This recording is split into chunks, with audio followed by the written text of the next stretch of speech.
lies in us. Rather, our ambition should be to move our country forward. Merit should come first. Mediocrity must be a practice of the past. Let us all strive to be the best in all what we do. From henceforth, employments and contracts are on the basis of merit and not on the basis of who knows who or godfatherism.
Good afternoon, blessed people, listeners of Royal 88.4 FM. The program is Topics and Realities, coming to you every Saturday from 4 p.m. to 6 p.m., where we talk about issues that concern us, issues that will help in the development of this nation. You know, as the ink dries on this week, national headlines, the newspapers of February the 21st, 2026 paint a vivid yet polarized portrait of a nation in fluid. We see a Cameroon where great ambitions of the state's frequent coalition with the greedy realities on the streets of Cameroon. And that is why today we want to talk about something which is very fundamental. The Cameroonian youth at the crossroads of mercy, navigating the survival in a turbulent area. What can we do to be able to put the Cameroonian youth on the right footing? What can we be able to do for us to be able to have that youth that are good in entrepreneurship, youth in Cameroon that will stop migrating to other nations, youth that will be patriotic, and youth that will have development of this beautiful nation at heart. The team keeping you company this afternoon, we have Romele Kume.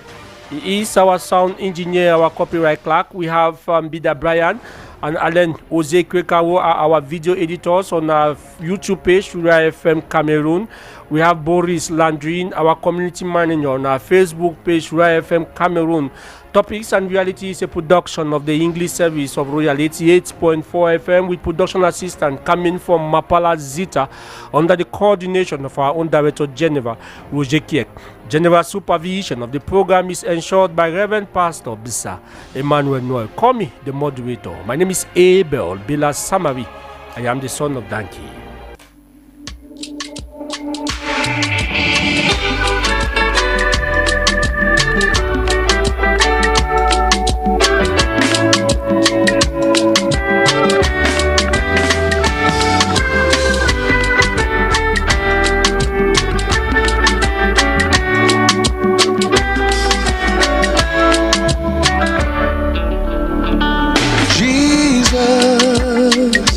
Jesus,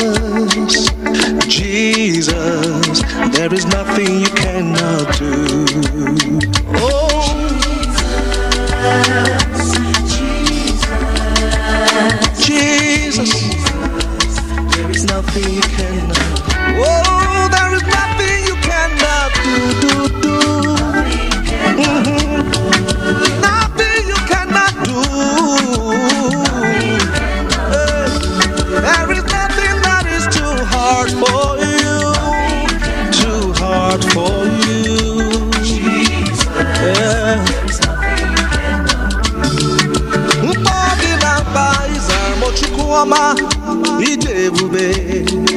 You heard my voice and came to my rescue.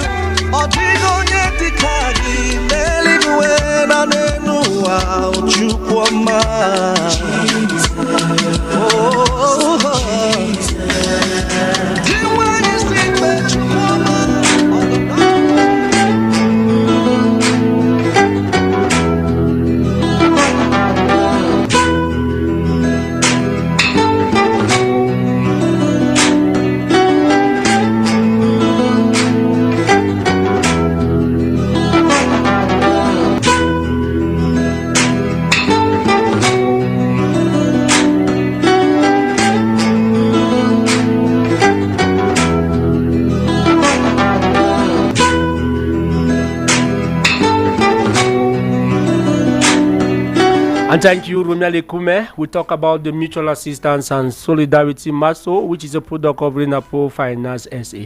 And you know that on the 4th of July 2026, we are going to have a raffle draw ceremony that will take place at the Amadou Ayo Stadium. A raffle draw ceremony that will see a lot of Cameroonians being removed from the shackle of poverty. In Act 6, like what we have been able to do in Act 1, Act 2, Act 3, and Act 4, plus Act 5 of the Mutual Assistance and Solidarity, we have been able to stay focused on our vision, our values as Africans, to be able to preach the solidarity economy, which we believe it is the best model of economy that we can be able to use and come out from the shackle of poverty. There is a lot of innovation that we are bringing in Act 6 of the Mutual Assistance and Solidarity, like the promoter, Reverend Pastor Bisai Manuel, always says that MASO is still under construction, and that is why you see in Act 6 of the Mutual Assistance and Solidarity, we are going to have a special raffle draw ceremony, that will go in the domain of education. And if you happens to be raffled out during this raffle draw ceremony, maybe your child will be raffled out during the raffle draw ceremony. The child will go in for a scholarship at the level of the Bisai University Institute that will permit him complete his entire education for free under the sponsorship of the Mutual Assistance and Solidarity, which we are going to take total care of his education. If he's going in for the HND program, he's going to complete his HND program. He's going in for the bachelor's program, he's going to complete his bachelor's program. Those are the things that to be able to reduce the burden and train a lot of Cameroonians so that they become veritable actors in the economic domain. And equally, if you are a mutualist who have especially seniority parents who are of the aging group, and you think that they need a lot of care, there will be a special raffle draw ceremony that these winners or raffle out lucky beneficiary will be able to benefit for an entire year healthcare facility or healthcare treatment at the level of the Mamu Hospital Complex, at the level of the Mamu Hospital Complex, where from there they are going to be giving the best treatment that you deserve for your parents. Because when we talk about the Mutual Assistance and Solidarity, we talk about the MASO Classic, we talk about the MASO Seniority, and we equally talk about the MASO Corporate. The MASO Corporate is for those who are into developmental meeting for your communities, where you need a borehole. You can equally get them from the Mutual Assistance and Solidarity, where the Mutual Assistance and Solidarity accompany your developmental progress. Equally, MASO Seniority are those who are in the retirement age. That is the best way I can put it. Those who have, we call them the senior citizen. That is why we call MASO Seniority. Those who have contributed a lot in the development of this nation. They are weak when it comes to energy, and they are, at that old age, you will always have this problem of health. The MASO also comes to them, and equally we have the MASO Classic. So during that raffle draw ceremony, which is going to take place at the Amadou Ayo Stadium, we are going to have this innovation.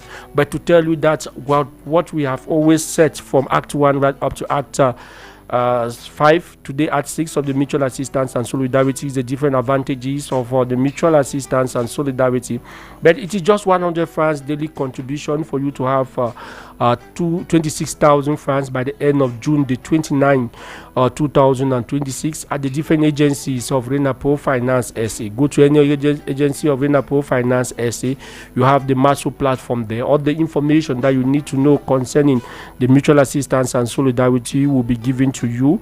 And you meet us here at the Radio House. Royal FM is situated at opposite the Firefighters Brigade in Mimboman. We can engage ourselves into a fruitful discussion, explaining to you all that you need to know concerning the mutual assistance and solidarity. We can equally register you into the mutual assistance and solidarity. Today is the 21st of February 2026, and if you have been contributing your 100 francs daily, you should be at 16,700 francs CFA.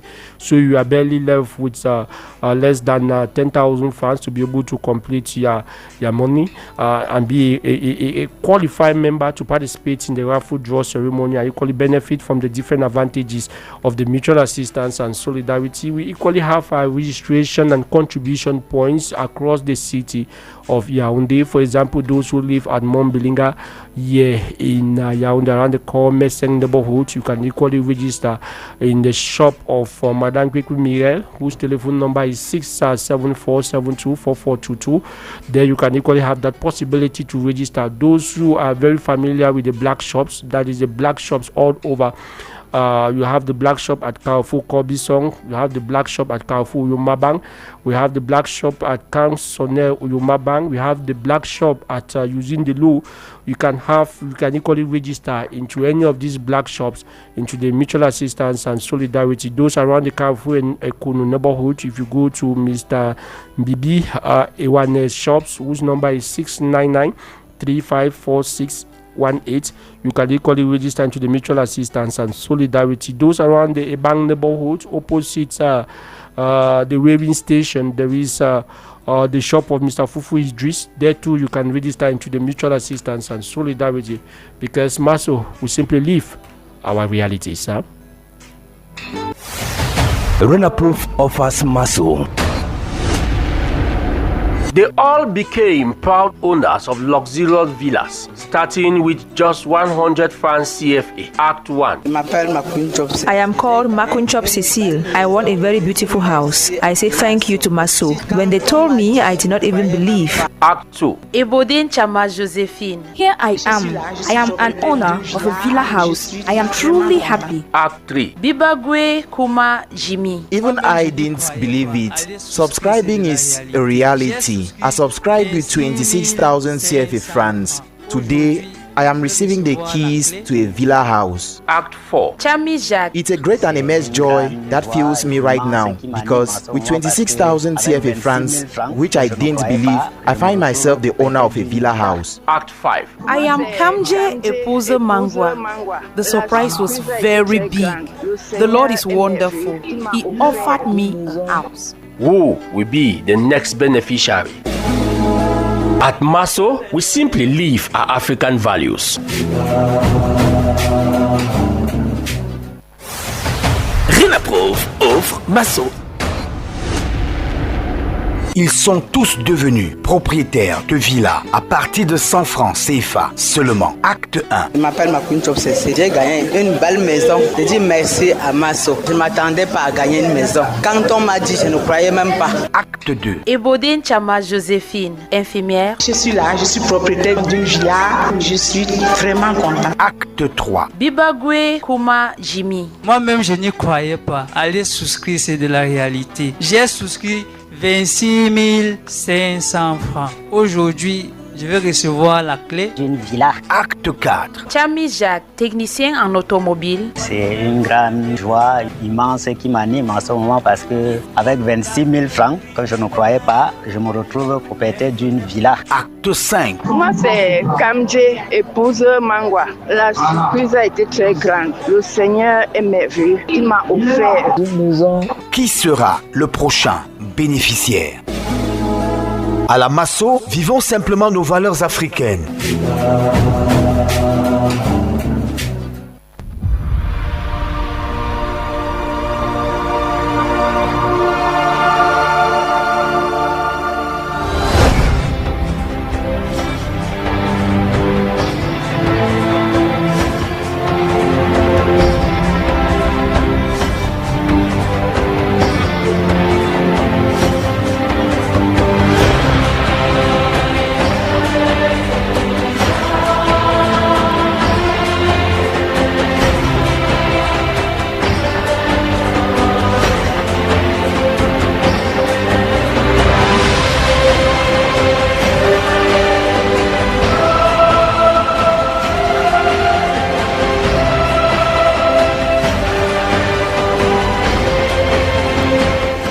And thank you so very much, Rumiali Kume. If you are joining us, you are on to the program Topics and Realities.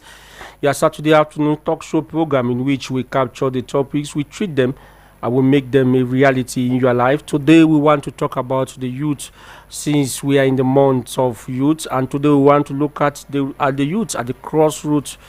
Some people want them to go, some don't want to go. Some are talking about entrepreneurship. Some says that they don't have ampute knowledge when it comes to the entrepreneurship. We are going to be talking about all those. And with me, I have some gentlemen, some coming in for their first time, others they already master the production, the program even more better than as I do, like the case of my very good friend Valerie, who is here. Good afternoon once again, Valerie. Good afternoon, Abel. Good afternoon to all the co-panelists. Thank you for having me one more time today. You know, we cannot be talking about pertinent topics like what we are doing when we don't solicit you, because you are somebody that have had that idea, that knowledge of what we call immigration and all the like. But before we even talk about that, how's the week been unfolding? There's a lot of news making wave in Cameroon. Yes, so being it a youth month and also being it a religious month to some people, we're seeing some new occurrences and we're seeing some new developments. And the one that actually touched me more was the lady who killed her. You too? Yes, I was. It's a pathetic situation. It's something that they actually called me from London. Okay. To say, Valerie, why are you not talking about these things?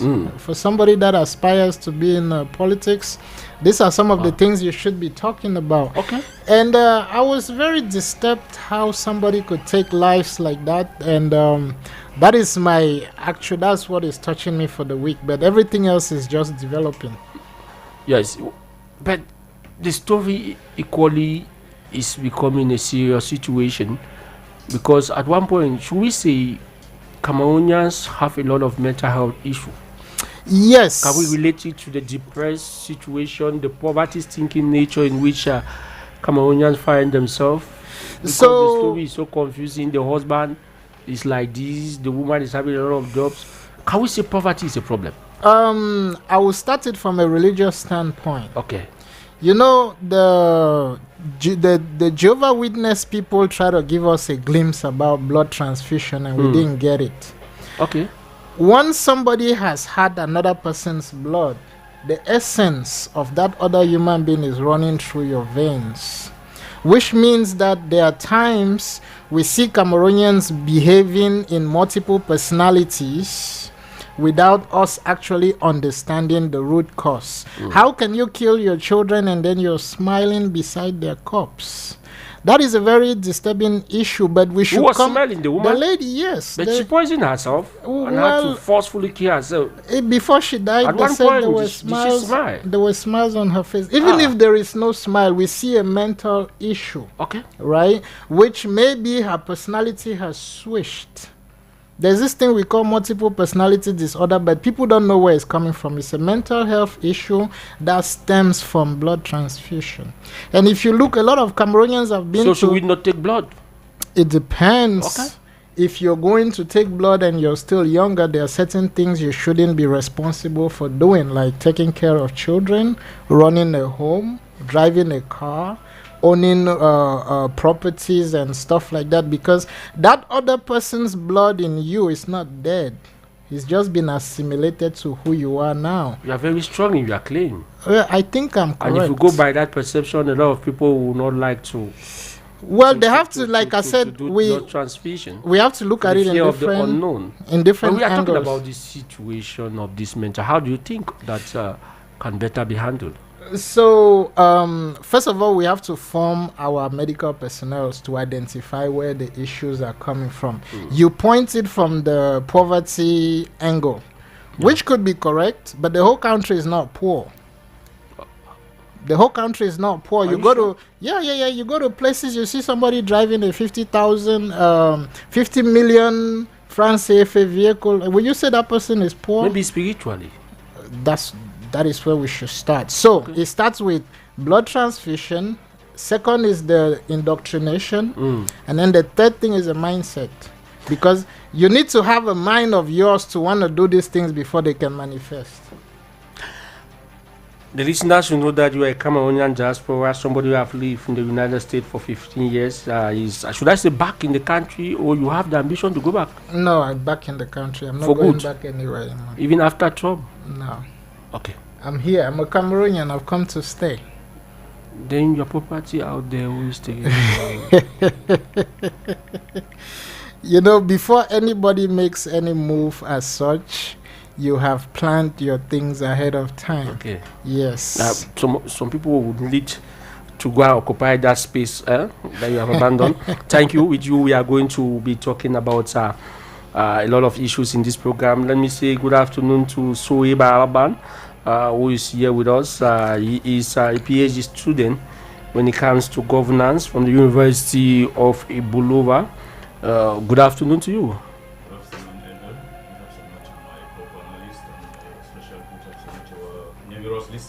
It's a pleasure for me to be here again. It's been a while. It has been a while. I don't know whether finally we are living in Yaoundé in Nebulova, because the way your PhD's program these days are so confused. No, I'm actually living in. We are even asking the question: what is the extent of the PhD now that the government is even struggling to rationalize the entire program? The program that in the university will give you two. If we don't want a lot of intelligent people in Cameroon, just take two places. This other university. That is how they do the rationing. Well, I might be different. You're very correct. Okay. It just started, they stopped the selection for quite some time. Yeah. It was close to 5 years. And when they reopened it, they allocated everybody now is a spaces. doctor. Well, it depends There's on this the confusion between native doctor and the real academic doctor. It depends on the needs of each particular university. If you need this particular number, that's where they allocate it to you. And everything is about a governmental policy. You see, our government, talking to you as a PhD student, I don't receive any allowance for research. You understand? And there are actually supervisors who have been complaining that they are not accompanied as well.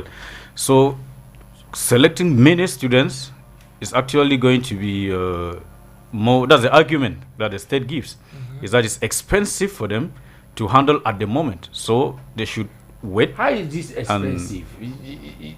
Valerie, this expensive, is it the same thing in the state? I know you have not gone in for the PhD course, but do you always hear they say taking a PhD course in the state is very expensive?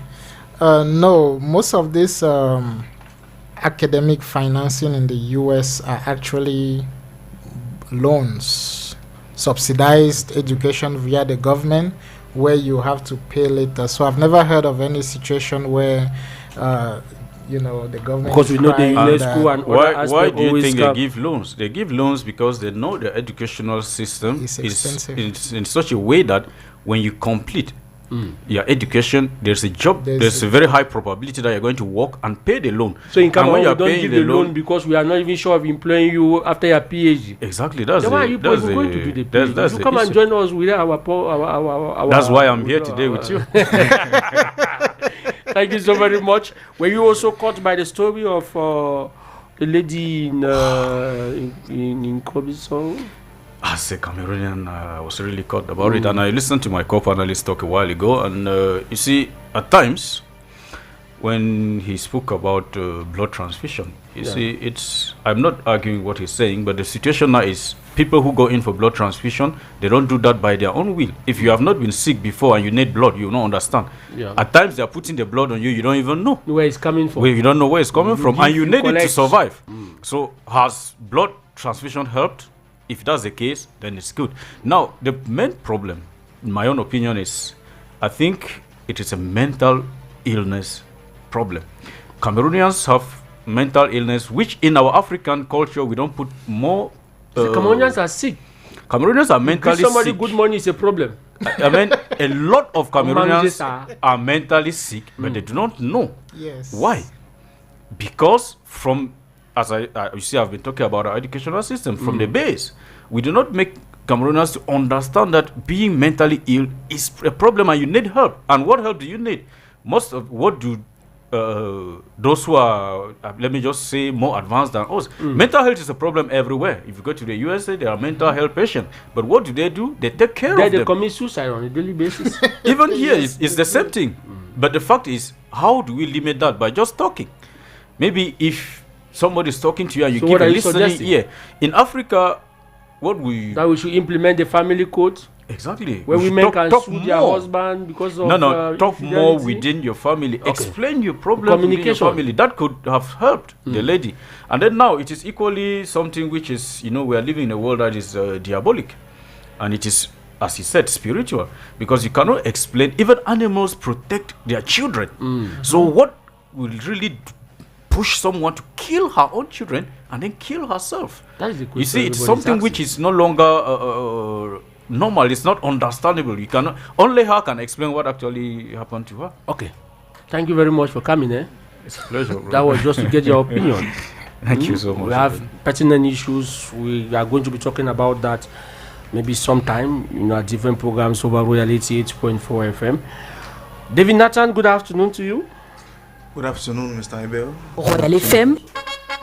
Turn up the joy with MTN. Lifetime internet to be won. Buy a bundle via *237# or make a Momo transaction on *126#.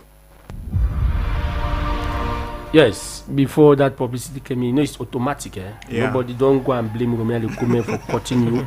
You see, when it is getting to 5, it will just come in. It's so very much automatic. So, are you also feeling the weight of the Cameroon? Yeah. So, talking about what we just... I want to say that you are a teacher. Yeah. You are also a political person, a politician with the Popular Action Party. That's true. Should I ask you the question, how is the Popular Action Party faring? Well, it's doing... PAP. Do you love the party? I think I know the president. Okay, thank God. No, PAP is doing very well. Yeah. And presently we are trying to see how we can move into the upcoming elections. And we're trying to see how we can also really match the battle in front of us and see how we can have some space. Yeah. And people are fighting for the space or having the space? No. Do you think that it's going to be given to you on a platter of gold? Well, fighting is for those who are not prepared. Okay. When you're prepared, you just get in and have it.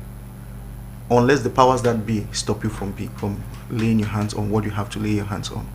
So I think that those who fight are those who are somehow limited, and they are threatened that they may lose what they are going in for. So for now, I think everything is okay, and you are sure we are grabbing sure. some councils and some parliamentary seats. Exactly. Okay. But now let us talk about what the others were commenting concerning the Corbison issue. Mr. How do you put it? I think that they are both right, but I want to say this, that to me I'll take it more of a spiritual or a post-traumatic mental problem, something like that stuff. Are you talking on the background of a church personality? Both. Because I didn't introduce you on that aspect, that you are a pastor in the making. Okay. But don't you think that if you want to take care of the level of the church equally has faith in contributing to the growth of the society? Because today the church ordains marriage without even couples going through marriage counseling. Imagine a situation where this lady could have been prepared for marriage. Do you think that we are going to have this situation?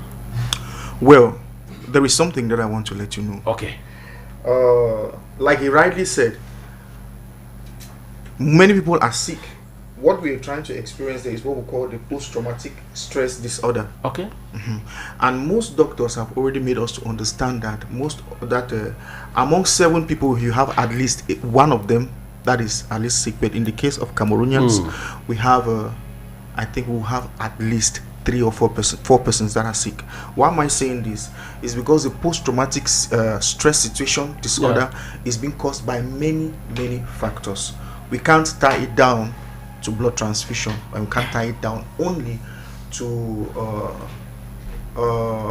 the spiritual aspect of it. Okay. But we can also tie it down to the education that people received while growing up, the environment in which they lived in. Yeah. These are things that caused all of these issues. Now, when you see our mothers will keep on telling our girl children, your father is a useless man. Exactly. You always running behind women, and the boy child growing up knowing that no, for you to become a man, so you must have liters of them, which is not good. I think that if we have to talk about the church failing, it's somehow the society we have to blame, because normally the society in its own view of things, the church is making them to not respect their tradition, and consequently they have to criticize everything that the church brings without being able to finger pick what is necessary for them. Because even if you have to reject me that I'm not that good, at least try to pick out some few things that you know that I'm talking that can help you. At least there we know that you are trying to live on a balanced scale of your own opinion. So I cannot really blame the church to an extent, but to an extent also I can take that same blame, because many of us are human beings in the church, in these different churches, and we can also make errors. Okay, that was just to get your opinion. It's not our topic for discussion. Let me introduce my fourth panelist this evening. Is coming from Douala, and that is why I keep him at the end, because he's not a Yaoundé man.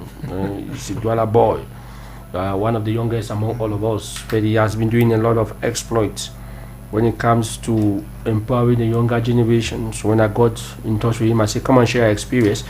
He's Mr. Awan Sen. I hope if I got it right. He represents a new generation of African industrial entrepreneur. He operates in different aspects. He operates in building across value chains, ranging within so many different aspects that we are going to be discussing. He is an alumni of the African Leadership Academic and laureate of the Sisha Prize. He'll be telling us more on that. I want to say good evening to you.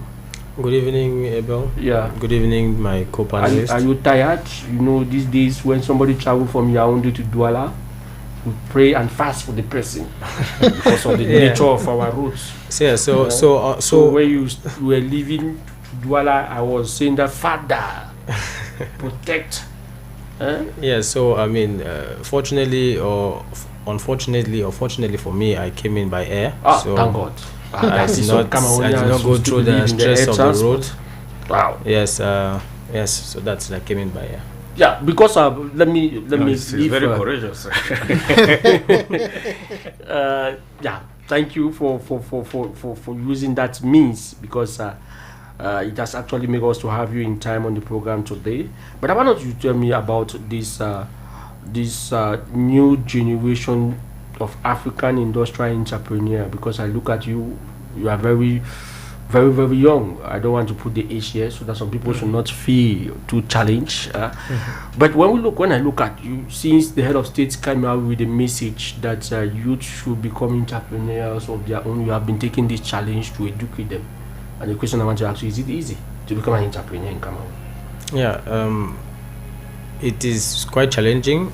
And I would like to say nothing is easy. Okay. Everything is challenging. You just need to choose your own heart, your own difficulty that you want to face. Yeah. And the unfortunate thing is, everybody is going through some difficult moments. But the thing is, most youths prefer to postpone their difficulty for some time. Postpone. Yeah, not running away from it. Yes, they postpone it because it's going to come. One thing is sure is that you're going to go through some kind of. You're going to be sad in life. That's what's guaranteed. It's joy that is not guaranteed. Okay. Joy is not guaranteed. Joy is not guaranteed. The sadness is 100% guaranteed. Wow. So we know that, but most of the time we postpone. That is the difficulty you are running today. You make them, whether you like it or whether you like it or not. That's what you are saying. Of course. Thank you so very much. And I believe that we are having a lot of difficulties to have our press review today prepared for us by Mapala Zita, but we Rumeli Kumense will be very difficult for us to have a press review. So I will just take us straight into our topic of discussion. We want to talk about the Cameroonian youth who are on the crossroad today. A lot of them are looking at it that should I leave the country? Some people are saying that no, I should stay back and fight till the end. And this has made the level of immigration too high, because a lot are also saying that if I stay back, what would I be able to do? How can I survive the harsher economic climate that we have in Cameroon? And this is what I want us to discuss in this program today, topics and realities. I want to go back to you. Let me first of all, before coming back to you, let me meet Valerie, who has also got this experience of immigration. And today, I want to ask you this question. We are in the crossroads, our younger generation. Would you advise a young Cameroonian to leave or stay and face the challenges, even with an empty pocket, a dry pocket? Let me put it that way.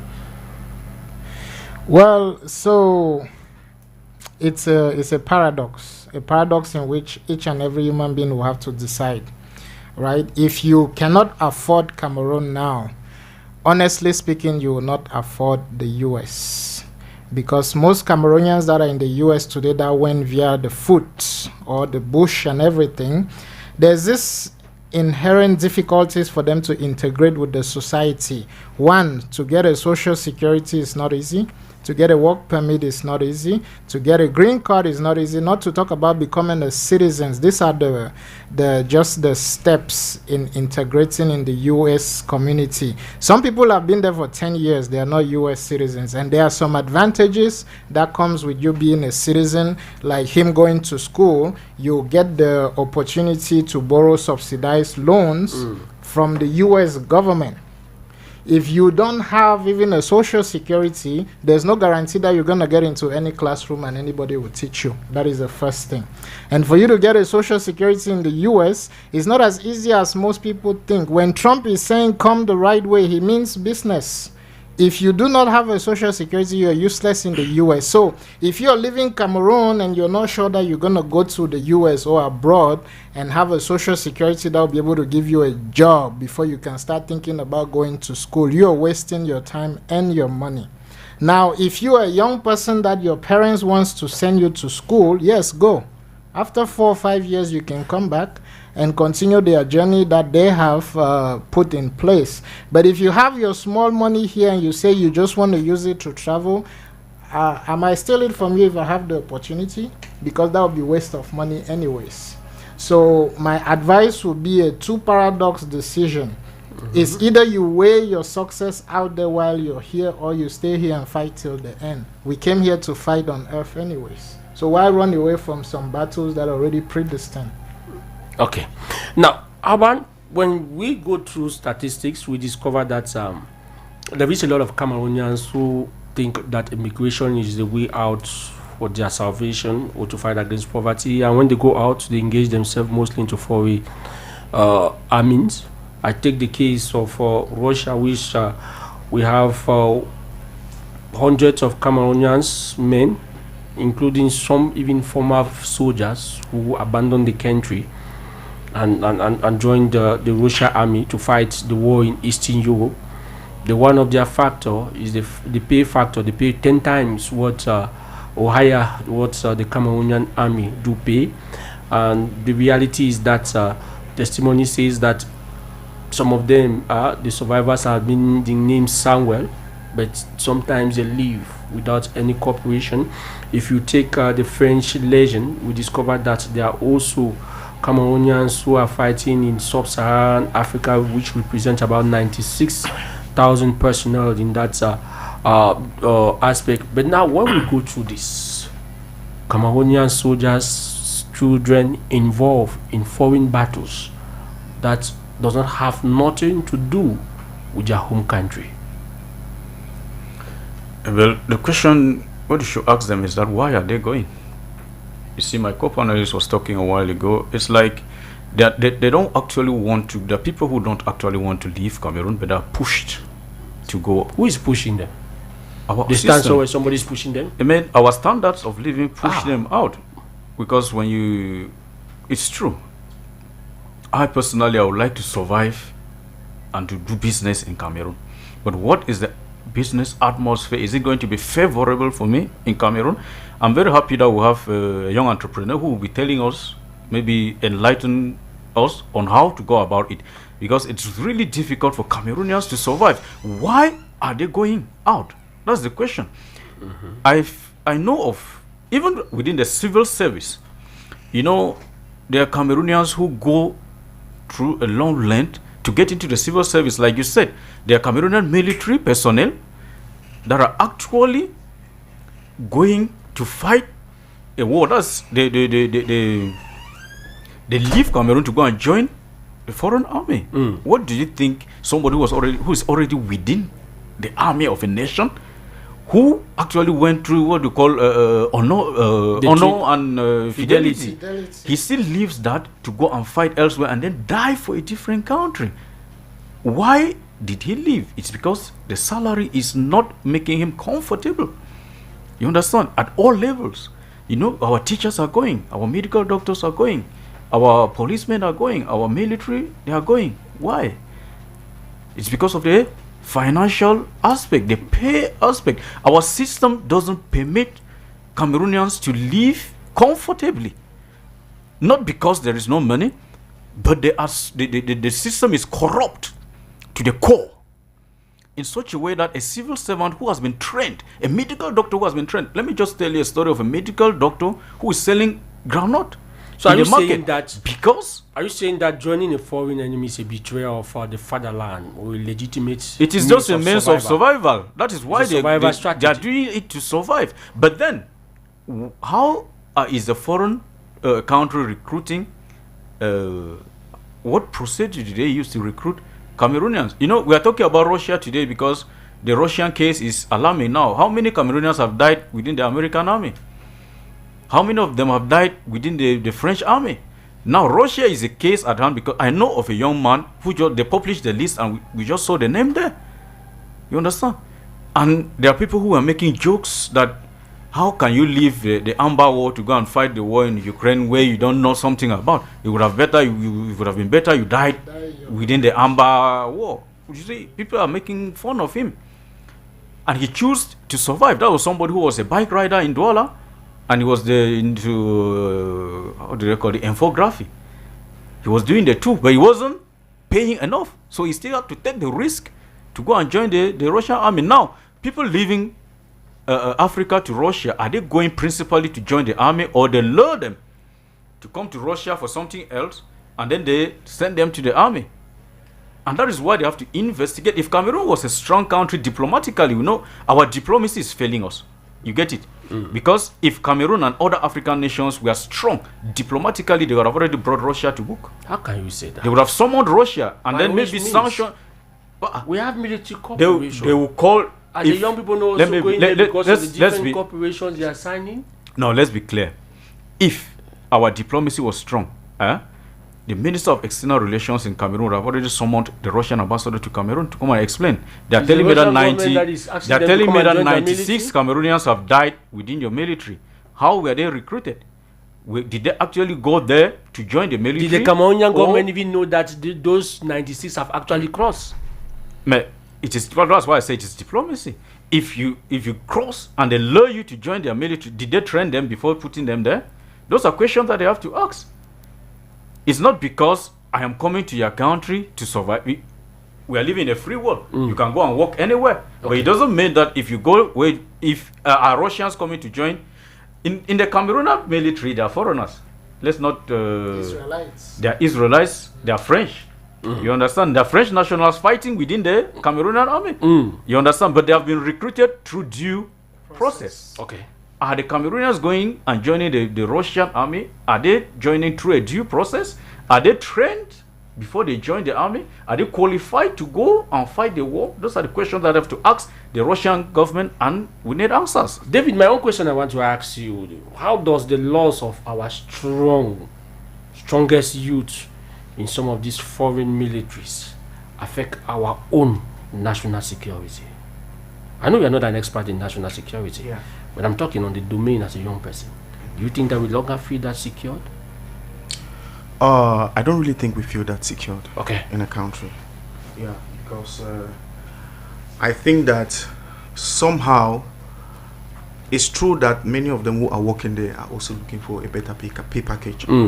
Yeah, and many of them who are also rushing out of the country. They are looking for greener pastures. But the problem is we have to come back to the same question that our co-panelist was trying to ask: that did they go out of the were they pushed, influenced to go out of the country through other means, or it was through a due process? Okay. That they went out of the country, and were they officially recruited, or it was what we call backdoor recruitment, like we say in Cameroon? Because if they were really, they followed a certain official process to be recruited, then the government has the responsibility to call the Russian government and try to ask them one or two questions, because it is their duty to carry out investigations of their citizens that are out of the country. You know, they have adopted a language, they call it the JAPAM. Yeah, the JAPAM. Do you think that this idea of JAPAM is a search of word, or simply a search of a system that works better? Well, I think that the only problem that we've really experienced in this country is more of corruption. And if I see that it's better for me to be quiet and keep on drinking water than to speak, then I'll sit quiet, even if people are dying around me. So I think that is the mentality they have adopted. Okay. The Japan movement, let me ask you that same question. Is the Japan a search of word, or is simply the Cameroonian youth are looking for a system that works better? So I would say there's a concept of people always believing the grass is greener on the other side, you see, and it's not much about personal struggle, because Cameroonians... But do you think that the grass is greener that way, more than our own here? It cannot be greener. But why is the grass greener that way more than the grass here? The grass can never be greener on the other side. We have a... No, please. Let me just try to say something. Let us go gradually. Let me explain. I'll come back to you guys. Yes. Let us go. No, I did not cut you guys. Yes. We're talking. No, I have what to say. So the grass is greener here, so more than there. It cannot be greener on the other side. Okay. Why do I say so? Voila. You see, here in Cameroon, this is our country, right? Yes. Other people built their country. Yes, that is true. They suffered in their country to build and make America what it was. Americans did not find themselves migrating everywhere. Yes. You see, if this is a hell, let us assume it. Now, we find many people, many Cameroonians who have the mindset that, okay, they prefer to go and suffer outside than to do something here. How do I mean? I mean, people are... when you said the grass can never be greener outside, somebody is already provoked. Hello? Hello? Yeah, evening, Mr. Ezra. Yes. Evening to your panelists. Thank you very much. Yeah. Good evening to your co-panel. Yeah, so this should be Silas. Yeah, this is Itinye. Yes, Silas, go ahead. I wish for one of your panel who is saying something about there is a green pasture in Cameroon. Silas, we are not getting you clearly. The last word I heard is that the grass cannot be greener here in Cameroon. Maybe you will stand in a better position. No, but that one is an illusion. That is something that can never be found in Cameroon, because when we talk of comparing even the air condition in Cameroon, when you are out there, maybe in America, and compare the person in Cameroon, you see that the person in America is coming behind you around 20 or 40 years behind you. Meanwhile, the two of you are the same age. Okay. Because of the air condition, only the environment, only in America and Cameroon. We got you, my brother. Calm down yourself. Yes, calm down yourself. Let's say the reality. Yes, thank you. Look at our brothers that are out there at America and in France and all the rest. We cannot compare these sufferings. These sufferings that we are seeing here in Cameroon, and you compare that if you see someone that has to go out there. The time is up. You can come back. He said you should not say that the grass is greener in Cameroon more than outside there, because there they have an organized system, no corruption, the roads are better. You cannot say that. So you cannot compare Cameroon with America. The issue is that I was making a point. They don't allow me go ahead with your point. You see, maybe you explain to us, because Silas, you both should allow him. No, let him tell us the reason why the grass is greener there. Maybe something good can come out No, from the there. the grass is greener here. Yes, the greener here. The grass will always be greener So here. here's the thing. It's easy, right? Yeah.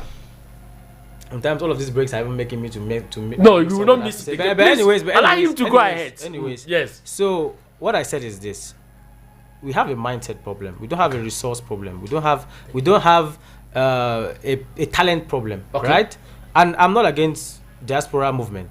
People have always moved. The nature of human being is to move. Yes. We're the highest natural form. Early man started moving. So we must move, right? Yeah. You must go. You must search greener pastures. But now, why are you searching greener pastures for? There are many people in the diaspora who have gone to the diaspora, gotten what they need to come back and build. You see, there's no problem. My issue is people going to the diaspora and coming back in the coffin.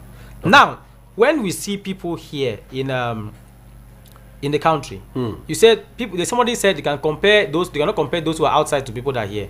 But I beg to differ. What do I mean? Yeah. Those who are settled here in Cameroon, I mean the people who are well to do in Cameroon, the people in diaspora cannot compare with them. Yes. Someone in diaspora cannot compare with me. To be honest, I'm not being bragful. Because of what you do. Because of what you do. And another thing is this.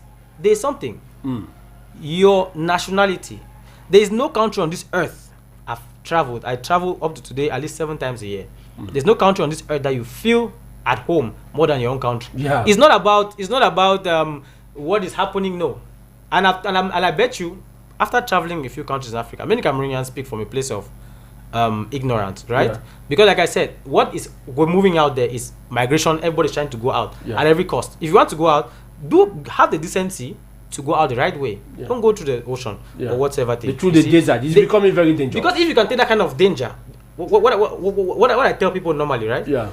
If people are willing to give 200% in Russia, for example, and they are refusing to give 30% in Cameroon, if you bring 30% of your effort, that braveness that you can go to the water and risk your life, you risk it like this every day in this country, you will make it. There's no I can tell anybody at any point in time, there's nothing that they can tell me, because we're in a society where people are making it, right? Yeah. Let me tell you what's happening in Cameroon. Just need to change by the mindset. Yes. Let me explain something. Yes.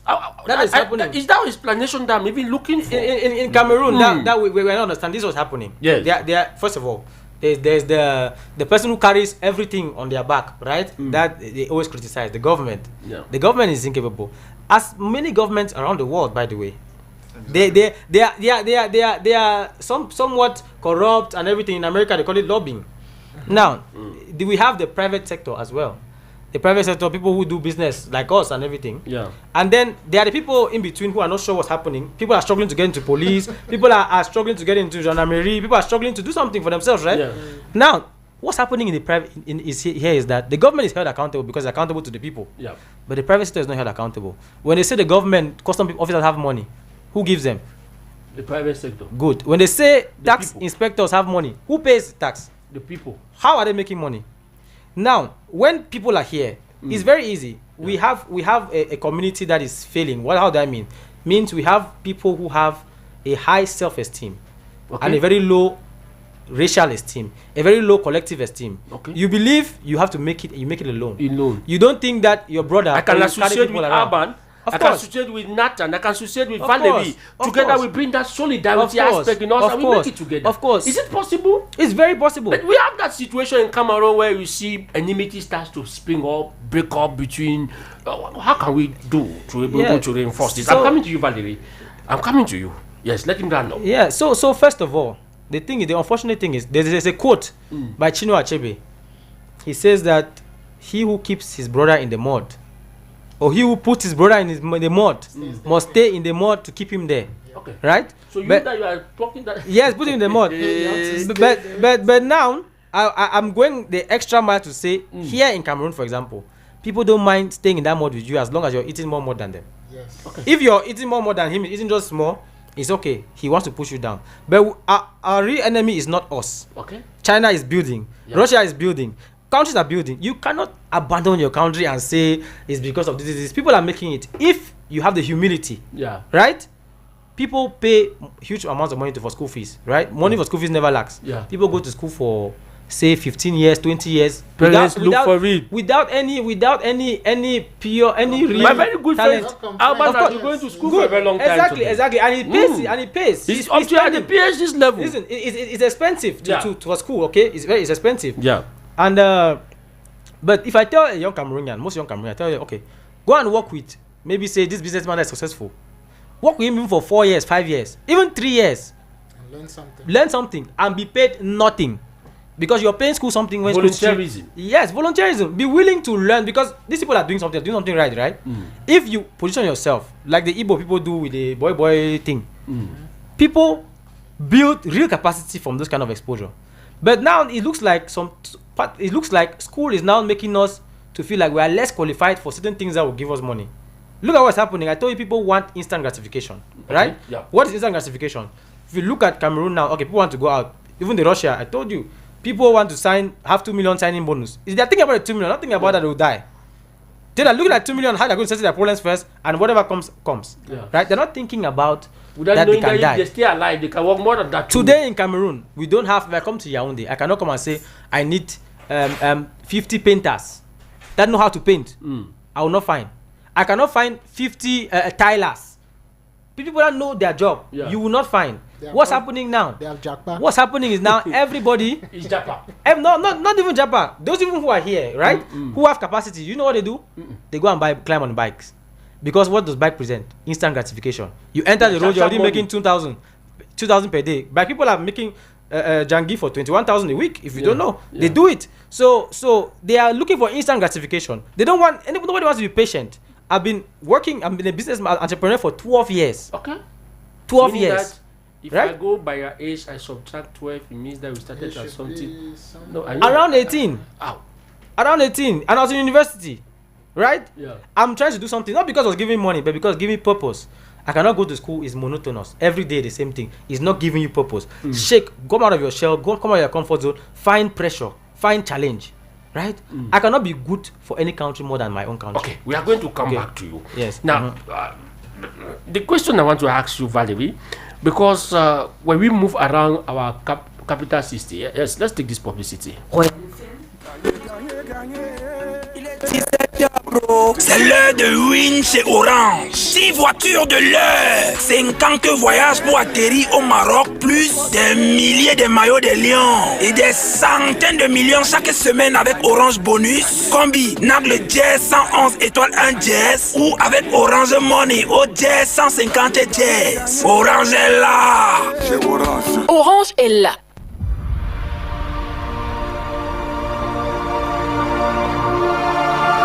Yes, thank you very much, Romelu Kume. There is, when you move around Cameroon, you see families who tell you that I'm waiting for my son or my daughter who is out of the country to send money for me to be able to pay bills. I'm waiting for this family member or this friend to be able to send me money.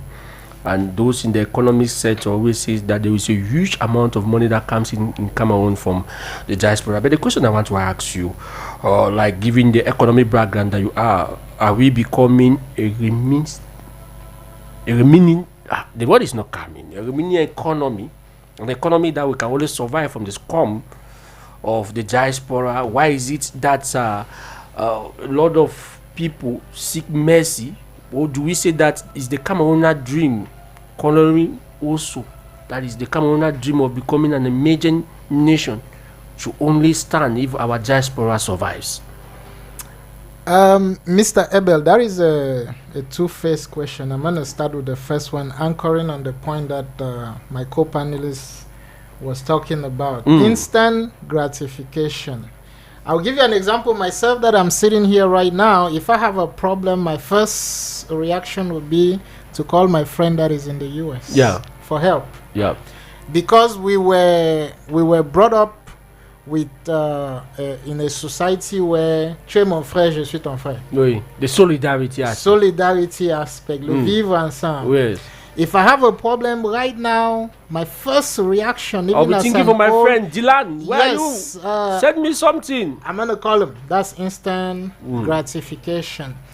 Whereas if I had anticipated that problem and start working towards it, there will be no need for me to call my friend. Okay. I might call him to explain to him what is going on. That I have done this. I need your help, maybe to push it. Maybe not even not to need help, just to for solidarity purpose, right? I'm telling you my updates so that we could keep being friends. Yeah. Not that I'm calling you to ask you for something. Okay, now the unemployment situation in Cameroon, which is a consequence of an economic war, has pushed a lot of Cameroonians to be very instant gratified, which means that if he doesn't pay when right talking now, about this are instant gratified. My audience are bike riders. Broke it down. Okay. A small little dash. Instant. Or they get nana. Instant gratification. La, la, la. Okay. Okay. Right now, I want it right now. Women will know this thing better than us. How can you say that? We don't have a woman here in the panel. Go ahead. So okay, like the women always say, "Kelly's 2K." Do you have a 2,000 for your mobile? Just send it to me. I want to resolve a problem. Even at home when I'm living, my nieces, do you know what they say? Tontongi for me gade. Okay. Little children, right? That mindset is already there. And when you come, they are the one reminding you at the gate. Tontong chuma gade. Wow. So in their mind, they believe that the grass is greener where I am going. And on my way back, I should bring them some greener pastures. Which they don't know that at times you're probably going to be the one to give me transport money to go back home. So the situation that he's tying it to is that the consequence of the economic war that we're facing, which has caused unemployment, has deteriorated to this. And if we do not fix it anytime soon, it's going to be worse than India. India sends close to $46 billion yearly to India from the US, which means that their own economy is even more dependent on diaspora donation than ours is. Okay. But we have to fix it before it gets worse. Okay. The grass could be greener here if we all think that we have grass in the first place. If we all think that we have but if grass, you follow what Mr. Awa is saying, is that we have the grass because we don't lack the talent, we don't lack the human resources, we don't lack whatever we need for this grass to be able to green. Grass management is not being taken place here in Cameroon. Who should manage the grass? Everybody should manage the grass. And even those who don't know how to manage the grass should pose a problem. Well, they should. Does everybody know how to manage? This brings me to you, Abam, because when I saw a Cameroonian who is a part of the Russian military in a video, was brandishing the Russian passport. Should we say that the prestige of some of these young people is for us to have this foreign passport that outsmart our Cameroonian passport? You see, what my co-panelist said, I really abide with them. Instant gratification is when you're looking for money, Yeah, the na. Now, we have a problem. Have 2,000? Okay. We have a mindset problem, as he rightly said. You see, there are businesses that you can be doing that will give you money to see your green pasture here in Cameroon or to leave your greener pasture here in Cameroon. But we have a problem. Do we actually support our own? You see, if you start a business now, if you're producing something which is local, at the base, people can support you and even try to test your product and see if this particular product is of good quality than what we get from elsewhere. But you see, Cameroonians would rather prefer to support a foreign industry to the local industry, and it is actually killing a lot of entrepreneurs in Cameroon, and they are failing and maybe seeing that the only hope. You are bringing me to ask you a question. Is the Cameroonian business environment that friendly? You see, it's a very vast question. For a business environment to be friendly, when you produce something, you have to have the market. If you don't have the market, and if the mindset, you see, like, for example, let me just take a rapid example. Let's look at our clothing industry. Let me just go there. There are countries where, let's take Burkina Faso, for example. When Thomas Sankara was in power, he banned his ministers from using foreign clothes, from wearing foreign clothes. Why did he do that? And Ghana is doing it today. Ghana is doing it today, and then every Rwanda. Wednesday, you see, they Trump, put on that, when Trump was president in his first mandate, he sanctioned Rwanda.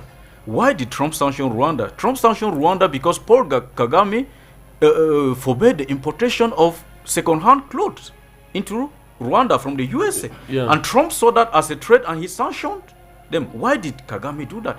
To promote the local textile industry. Now, if you do not promote your own, how do you expect them to grow? And who is to assist in promoting your own? That's where I come in when I say our government isn't helping us. That is why we always go back to accuse the government. The government is the principal policy maker. Exactly, and they are supposed to promote. They design the type of Cameroon that we need. I'm not saying that our government or our state should go into commercial or economic war with other countries. Do you think a Chinese person will love to put on clothes that is not being made in China? They like to wear their shoes, they like to wear their clothes to promote their own, because by wearing your own clothes, you're promoting those who are working in the textile industry. You understand? The same goes with medicine. Like putting our Togo. The same goes with the pharmaceutical industry. Or our the same we fabrics. go with other industries. Now, you would notice that a majority of companies that are even operating within Cameroon are foreign-owned. It means that they can deliver a license to a foreigner or to a national of another country to function and operate in a business environment where they would have offered the same license to a Cameroon. What happens to our public works contracts? They award them to foreigners. And why do they do so? You understand? If there is a contract maybe to construct a road, they are Cameroonian engineers. They have gone to school. Let them equally try. But why do they keep on attributing contracts to? It makes the Cameroonians to feel that we have to go. I came up with an example here of a medical doctor who, after studying in school for how many years? How many years do you go to school to become a medical doctor?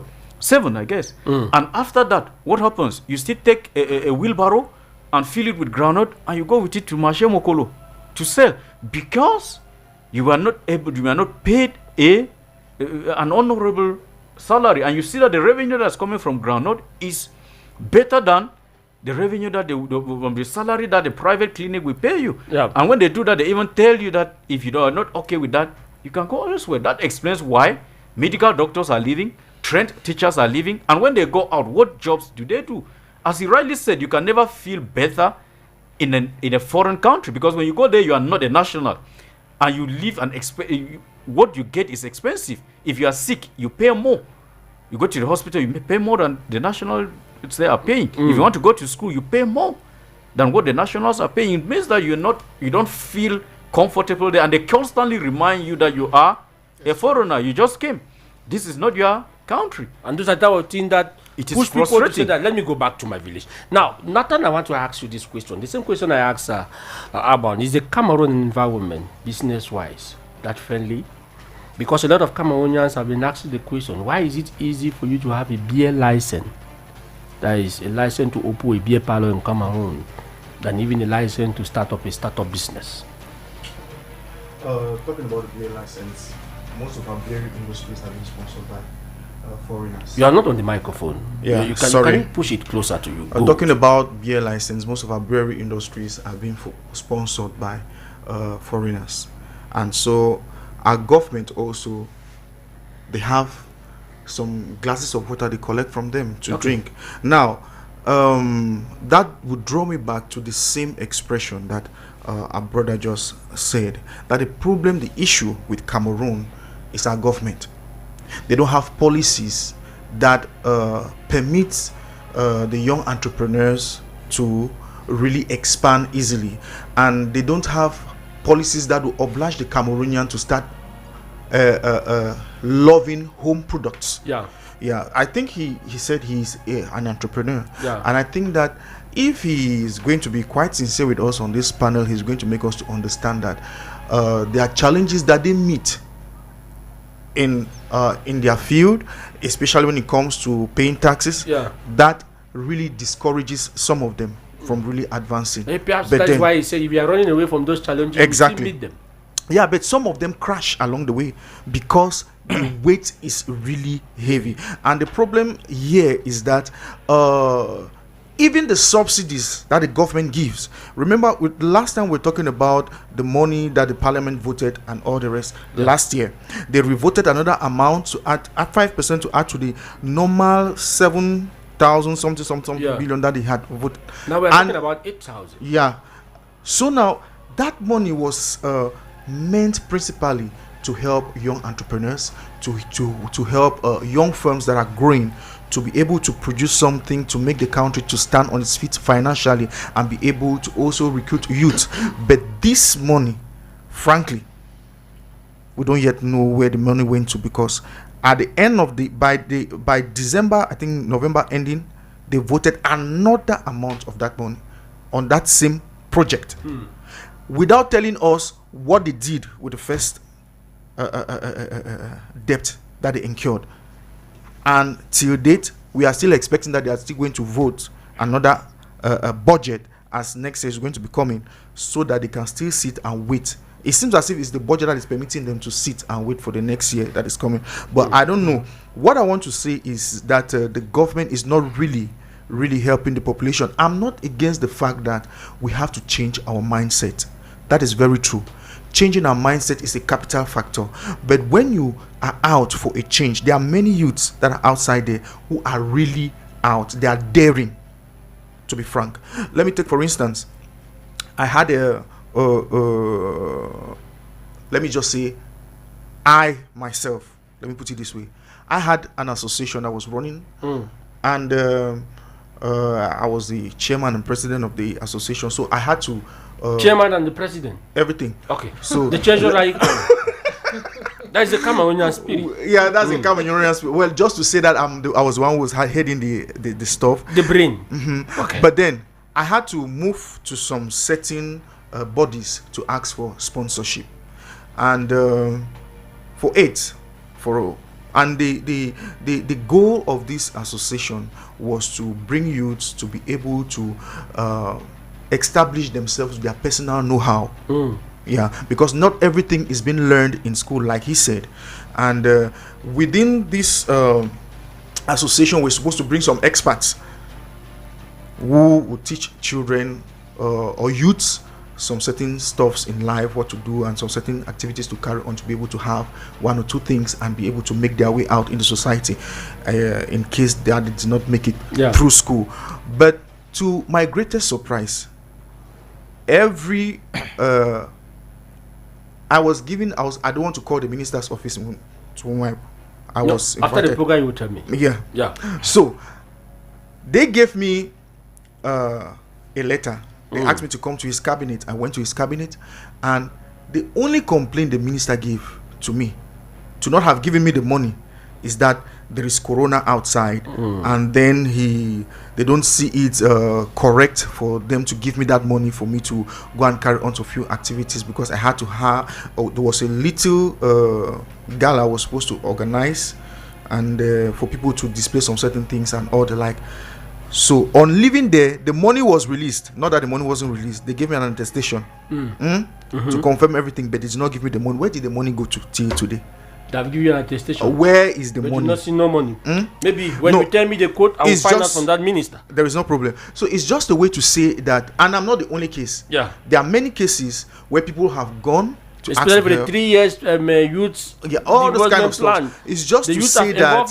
It's just to say that. Like he rightly put it, Cameroonians don't know how to like, or let me just put it in the right term, they don't consume what they produce. Love their own, because when you love your own, he can't come in a point of at the point of need and you just throw him down, or you decide to extract what he's having. And that is one of the things that have caused this post traumatic stress that we are going through, and it has made many Cameroonians to be sick in their mind, taking wrong decisions without knowing. Because when we talk about this stuff of being traumatized and all the rest, we think that it must be a kind of family shock or only war. No, but the circumstances in which people live in and the kind of way they are being treated in the face of many other issues can push them to take wrong decisions. It's not like we don't have the greener pasture, as he said. We have it, but we have not yet been given the right circumstances or the best conditions in which we can extract or enjoy them. Thank you. And that is why Guy Estella says that my take back message, Mr. Ebe, is he who keeps the brother in the mud must stay in that mud with him. Thank you so very much. And I come back to Gifila, whose problem is that, yes, we had the grass that is green, but the problem is that we don't have the cutlass to be able to cut that grass so that we can play quality football. And this cutlass is capital. We talk a lot, but how should you be able to raise capital to involve into business so that they stay back at home? I want to ask you that question, Mr. Awa. Okay. Yes, your proverb is really moving. Who that keeps the brother in? Yes. But how should you be able to? Because that is a question. Yeah, let me take this caller because if somebody is already sending a message that, Ebe, why are you refusing to pick my call? I'm not refusing. Hello? Hello? Right, good evening, Mr. Ebe. Yes, this is Ibrahim. Yeah, good evening. Good evening. And good evening to our guest there in the studio. Yeah, your contribution, your question. Mr. Ebe. Yes, Mr. Ibrahim. I'm even surprised. How can someone say that the effort that our guys put outside to make money, they should put the same effort here in Cameroon? Because some don't even sleep. They work 24 hours. They work even more than 24 hours. Eh? Mr. Ebe. But how many of us here in Cameroon work that same amount of time they put out there? That's not the question, Mr. Ebe. Okay, what is the question then, Mr. Ibrahim? Let's just assume that they work 24 on 24 overseas. But the money that they receive is more better than the one they work here. Just take, for instance, I'm seeing some people here around Jivan, they sweep routes every day. What they earn at the end of the month is far smaller than the one that is doing the same work there in Europe. But they say in Europe, the more you have the money, that is how the more you pay the tax. That is what they have been explaining. I mean, in Cameroon, the little that they give you, you cannot be able to pay that same tax. Even you pay the tax, you still have something in your pocket. My Ibrahim. That's the mindset. Politicians that they are trying to say what they want to say, but we all know the reality. I'm not doing that politician, but what I'm trying to say is this. Yes. Somebody that wash pants there in Cameroon cannot be compared with the one that is washing there in Europe. You will pay taxes there, everything. But there's money there. When you work that type of home there, you still have something to send it back home. Okay. But if you do the same work here, some even said with heavy heart. The penny there is they complain. Sometimes they're off their telephone. You cannot even get in touch with them. You call them, they don't answer. No, I think you have to make a difference between the people that are there that are not working with the one that are working there. Okay. There are people that that find something to work, but I encourage the one that when you are going there, you should make sure that you have something to do before you reach there. Okay. Something doing like what? Let me just finish this day. Yes. We should not fool ourselves. Somebody that sweep roads in Cameroon cannot compare with the one that sweep roads in Europe. Even the taxes are high there, the money is also there to pay the taxes there. Okay. Yeah. Thank you very much, Ibrahim. The representative of the diaspora in Rompo Express. Thank you so very much. Now, this brings me to, you just said something that I want to witness once I went to Nigeria. Let me put it before you answer. Because you have been talking about the issue of mindsets. I went to Nigeria. Nigerian children through a radio station were being groomed how to manage money. But do you think that in Cameroon we train our children how to manage money? Is that not part of the problem that we have in this aspect of raising capital? I 30 think that, seconds. Because he's the one that is supposed to talk. It's just that he's a gentleman. Yes, 30 seconds. Okay, no, let him talk. Okay, yes. The question I asked earlier that came from Gifila. The grass is green, but we don't have the cutlass to cut the grass. Yes. And this cutlass is talking about the capital, like what he was explaining. The talent is there, but how should Cameroonians be able to have this capital? Yeah. So that they should have the. Let me put it. How should Cameroonians to become the entrepreneur? Okay. Like what you are. Okay. So the only thing is, in this case, unfortunately, as contrary to popular belief, as people think, capital is not the cutlass that you need for entrepreneurship. There's another cutlass. Yes. Okay. Yes, and that cutlass is value. You are being paid for value wherever you are in different structures. there's a director, there's a this, there's a that, and all of that is based on the value that they bring. It's not about the capital. So, and I can tell Cameroonians today on this radio that you can start a business without capital. Okay, you can start a business. You can start. No, of course, I'm getting there to make you understand that capital is the last thing that you think about when you're talking about starting a business. Okay. Many people have had capital before and they have lost their money, and I mean they had nothing because the substance of the business was not available. There are different types of business that you can engage in, right? And the most popular business that has lived for ages is the middleman business. And when you're a middleman, the only thing that you need, which is very, very scarce in our society, is integrity. Yeah. And people do not middleman, the third person. Yes. Somebody need a land. I know somebody who has a land. Exactly. I make sure that the man who is supposed to sell the land has the right document. I mean, the middleman I breach. Maybe from there I can have 200,000. Somebody wants to travel. Somebody wants to travel. You know the You know agency. the agent. But do we really do that type of middleman business in Cameroon? Do you really Of engage course, themselves? of course. No, well, the thing is, like I said, there are all kind of middleman businesses in everything, right? You can broker. They call it broker when you're a broker, Yeah. right? And you can be a broker for anything, if you want, if it interests you. But because we are more used to things that are flashy, we want to do the work that is flashy. We want to say. Our parents want to also become mommy doctor, mommy this, mommy that, mommy journalist. The marketplace pays of value, regardless of what's happening, right? So the problem that we had 50 years ago are not the problems that we have now.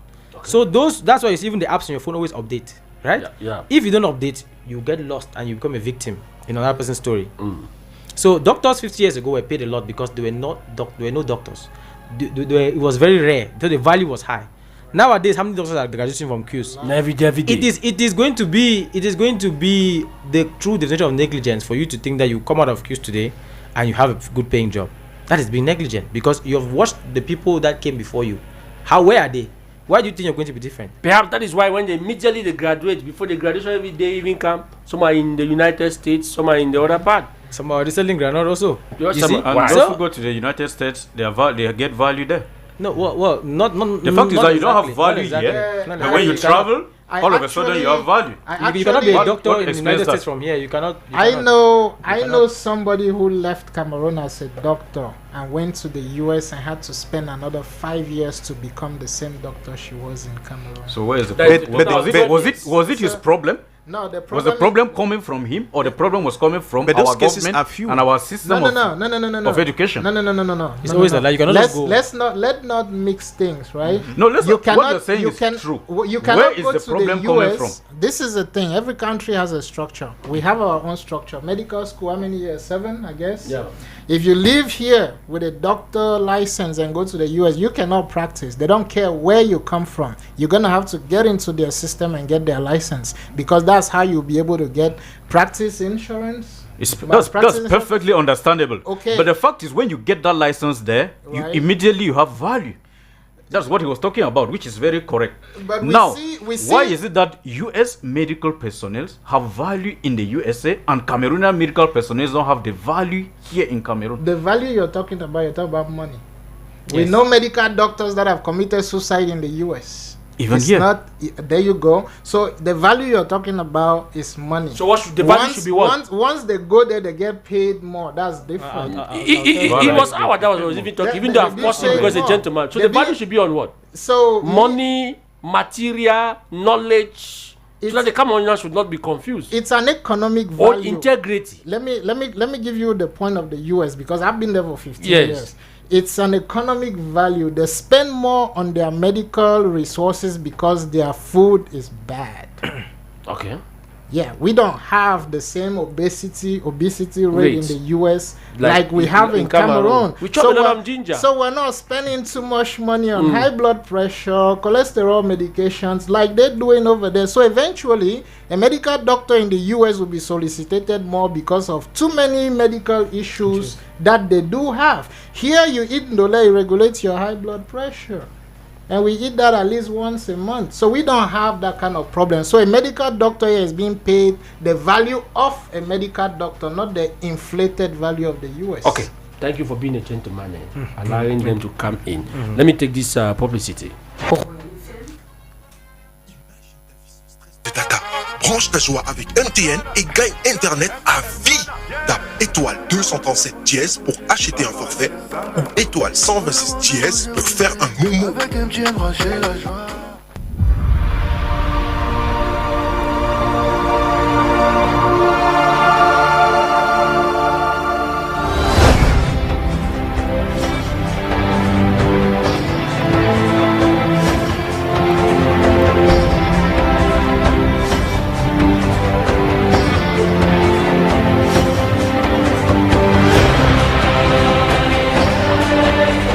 Yes, thank you very much, Rumiali Kume. We're at the level of the value.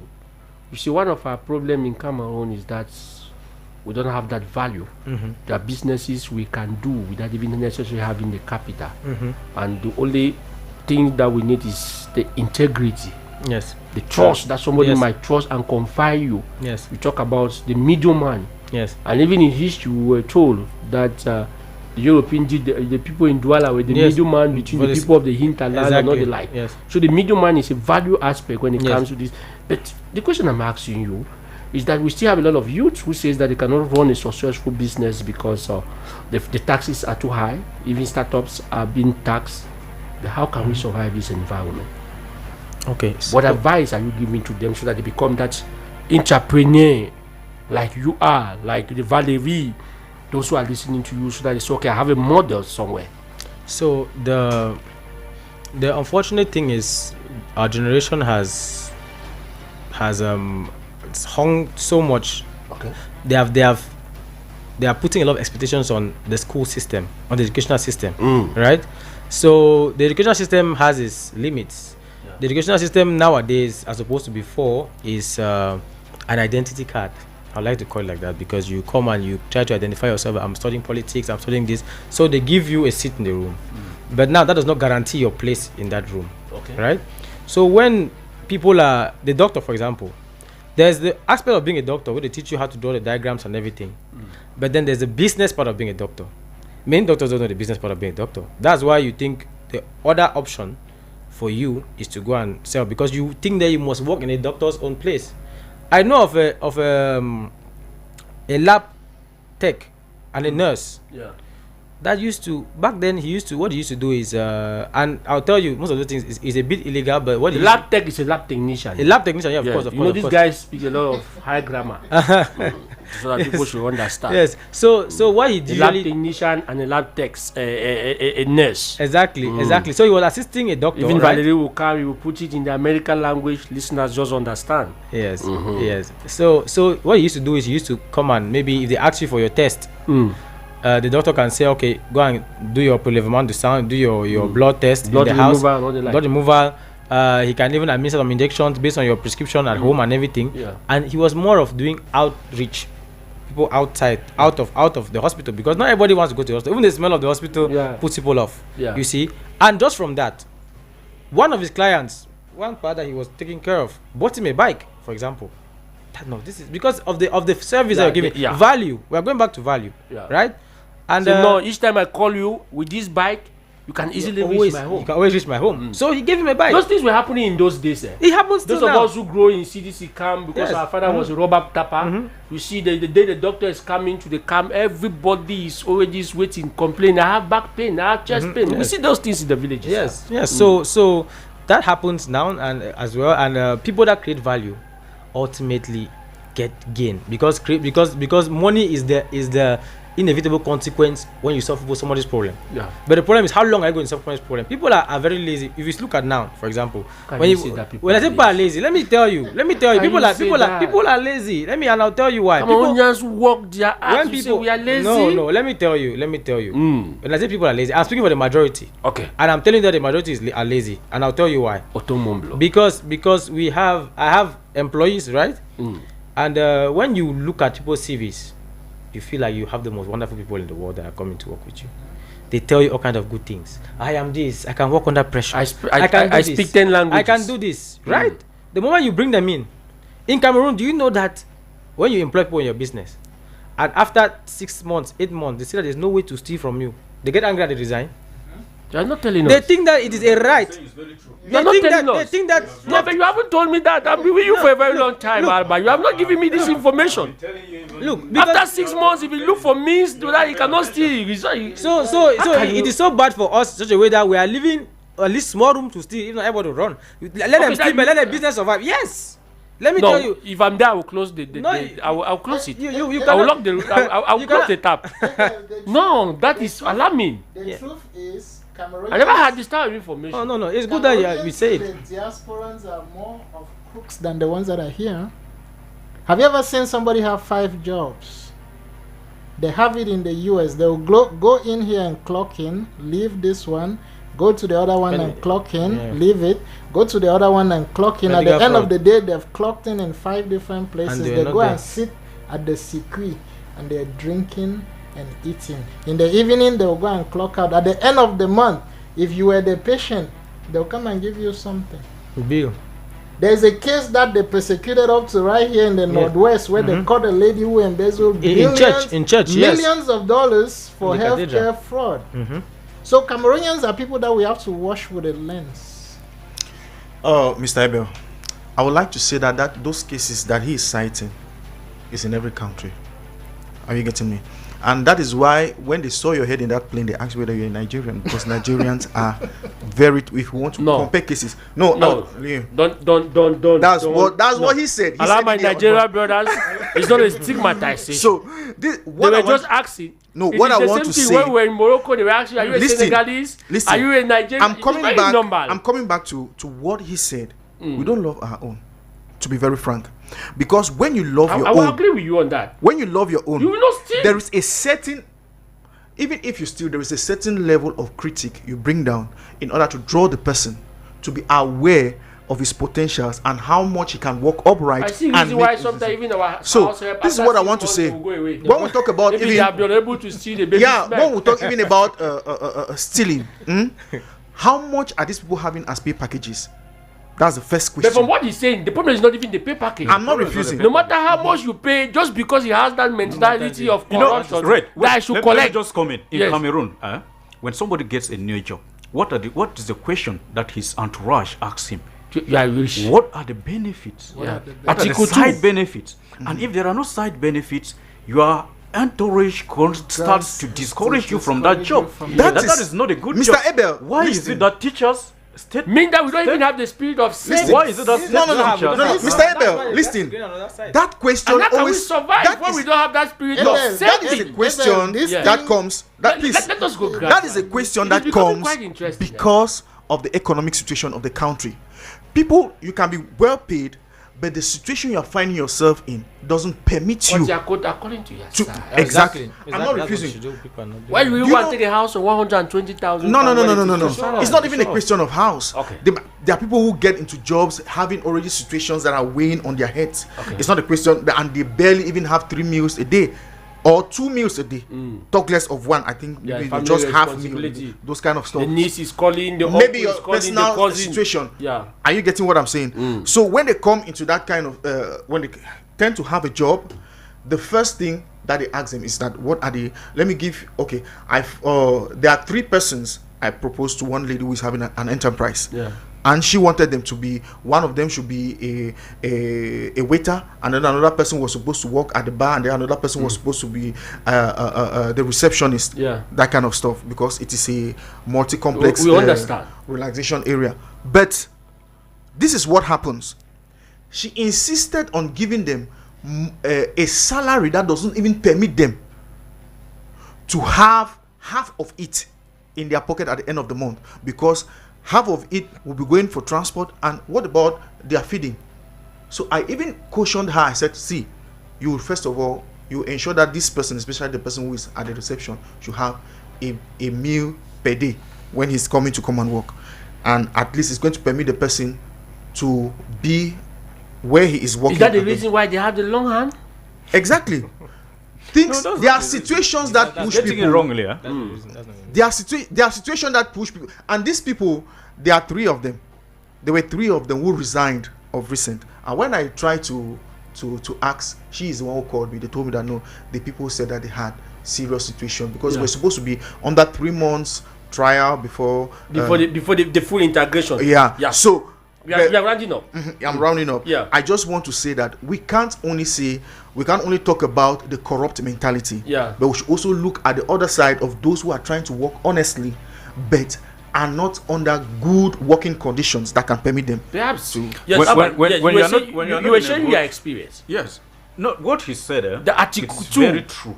The Article 2. That is what has corrupted our minds. Even if you pay well, because I'm talking out of there is personal a story of experience. Somebody who was you pay somebody well, you house the person, you still feed the person, but at the end of the day, he's only looking at every minimum way of stealing from you. Yeah. If he doesn't steal, he's not satisfied. You get it? And that is the mentality. Somebody was appointed, and he went for the degree. When they gave his name, he said, "No, it's not complete." They gave everything. He said, "No, I'm looking for the Article 2 and the Article 3 of the degree." If there is no Article 2, the person would not feel comfortable. And they will advise him what that... baffled me is what Awa is saying. That if you employ somebody, no matter what you are doing, after 6 months, if he's there, he's monitoring. If there's at the moment, there is no way for let him just say some. Yes, some, not all. The majority. But the majority. But that is the majority. Exactly, the majority. I abide with what we he's saying. And that lady we is cannot just get a one of the people. successful- One of the I'm saying the lady that he spoke about, right? There are some people who are entrepreneurs, but who don't know what business is, because if your employees are uncomfortable, you're shooting yourself in the leg. Yeah. I cannot give my employees salary that is going to force them to steal, because it's being stupid. Because in hindsight, I'm trying to make sure that you're comfortable, because there's no need. We have no gain in changing employees once. All this is it not coming to the fact that people go to school and there is no course like entrepreneurship. We don't train our children to become like this. I take the case of the name you pack in Nigeria. If you go to Nigeria, it's very easy for somebody to ask you, how is business? You say, no, business these days are very difficult. See, yes, but how do you think? Even in Cameroon today, people now will ask you, how is work? No, you are fine. No, but in Cameroon, there are tribes that Don't you think actually that oriented towards that direction. Okay. If you see people like the Buddha, yeah, but what we call generally the Bamileke. People from the West. You understand? But They it's have just a that particular entity. They have that particular culture. But That is that they not don't. something that we should inculcate into the entrepreneurship? We we cannot are be talking already about doing it. Cameroonian youth becoming the Exactly. entrepreneurs when they don't even know how to manage money, how to manage human resources and all the like. Yeah, so I would like to say something about that. So you see, currently now, I'm doing a project like that. We went with a school called St. Mary's College and University. Okay. We teach entrepreneurship, leadership, and career design from 5 high school, and then it's compulsory for everybody in the university. Okay. So it's a course that personally I started, and the founder had the vision. It's not fun. That it is the founder who sees it. So the So other founders and other proprietors can also take that initiative. Exactly, they can. But now they need the entrepreneurs, because what happens is, even in South Africa, because in South Africa, I've been to South Africa where I assisted a lecturer on a course in entrepreneurship. But this lecturer is not an entrepreneur. He doesn't have that experience. He's just teaching the course that they have been pre-made and are given to him. So I was there to give the practical experience to the students. Yeah. So you cannot see a lecturer, he does not know anything about entrepreneurship, but he's teaching for entrepreneurship. What we teach them, you see. So that's the problem that is there. And now most entrepreneurs don't have the time. You see, like now, like I only appear there twice a month. And only that twice a month is daunting to me. But I'm doing everything to appear there, because there should be something more than, I'm talking about the collective. Yeah. It's not just about me. At a certain point, you make enough money to take care of your family, to do your thing, to survive. You see, at a certain level. Now, what next? If your people are dying, if your people are suffering from lack of knowledge, what do you do? So that's my own contribution. You see? Yes, that's my own contribution. Me, I was gonna come in from the point where you stopped about corruption. News flasher is just gonna get worse. Even me, if I become the president today, the level of which I'm gonna be corrupt, you guys are gonna be paying me on a monthly basis. No, you will not be president if that is the case. You can pay that. Because there are solutions like we need salvation. Right? Exactly. There are solutions like he's saying. I can sell it to Cameroonians that are thinking that the grass is greener somewhere, and they're gonna pay me on a monthly basis to stay here. Why is it so? Is because even our children have inherited our DNA. There is a school beside my neighborhood.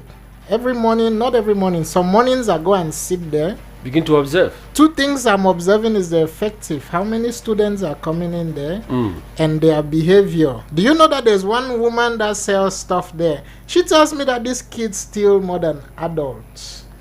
And I was surprised. I asked her, How do they manage to do that? She said, well, this school, first of all, has two departments, the Anglophones and the Francophones. We're talking about elementary school. Yeah, 2 sections.